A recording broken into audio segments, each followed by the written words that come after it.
ဖေကသားကိုနှိုးဖို့မူလကရည်ရွယ်ခဲ့တယ်ဒါပေမဲ့သူထိတွေ့လိုက်ရတာကပျော့ပြောင်းနေတဲ့အရာတစ်ခုပါလှည့်ကြည့်လိုက်တော့ဝက်ဝင်ကြီးတစ်ကောင်ဖြစ်နေတာကိုတွေ့ရှိရပြီးအံ့အားသင့်သွားတယ်တခုခုမှားယွင်းနေပြီလို့နားလေသဘောပေါက်သွားတယ်သူဟာအမြန်ဆုံးသူ့သားကိုနှိုးလိုက်တယ်ဒါပေမဲ့ဒီနှစ်ယောက်ထွက်ပြေးဖို့မတက်နိုင်ခင်ပါပဲမီတာ3ဆက်ရှည်တဲ့ဝက်ဝင်ကြီးကသူတို့စီချက်ချင်းနီးကပ်လာတယ်ကြောက်လန့်တကြားဖြစ်သွားတဲ့အဖေကဝက်ဝင်ကလေးကိုပစ်ချလိုက်တယ်ပြီးတော့သူတို့ရဲ့ပစ္စည်းတွေကိုအလင်းအမြန်ထုတ်ပိုးပြီးထွက်ပြေးဖို့အသင့်ပြင်လိုက်တယ်ကံကောင်းချင်တော့ဝက်ဝင်ကြီးသူတို့စီရောက်လာခါနီးမှာပဲ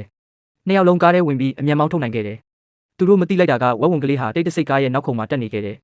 မသိဘဲနဲ့အဖေနဲ့သားဟာသူတို့ရဲ့ခီးကိုဆက်သွားနေတယ်မကြခင်မှာပဲစစ်သားတွေစစ်ဆေးရေးဂိတ်ကိုကြုံတွေ့လိုက်ရတယ်စစ်သားကလူကြီးကိုကားမောင်းလိုက်ဆင်ပြခိုင်းတယ်ဒါပေမဲ့သူကဝက်ဝင်ကလေးကစာရွက်စာတမ်းတွေစားလိုက်ပြီလို့ဆိုတယ်စစ်သားကတတိထားပြီးကားကိုရှာဖွေစစ်ဆေးတယ်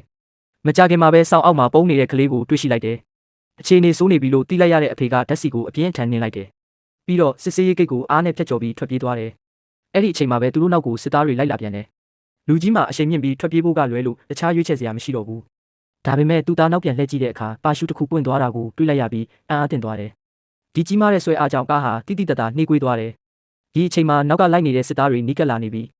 ဒီအရေးပေါ်အခြေအနေကိုမြင်တဲ့လူကြီးကတိုးလောင်တစ်တာကိုဖွင့်လိုက်တယ်အတွင်းကနေမီတာ40ရှိတဲ့ဓာတ်တလက်ကိုထုတ်ယူလိုက်တယ်သူဟာပါရှူချိုးကိုညှက်ဖြတ်လိုက်တယ်နောက်စက္ကန့်မှာပဲဒီကြီးမားတဲ့ပါရှူဟာစစ်သားတွေစီတိုက်ရိုက်ပြန်တန်းသွားတယ်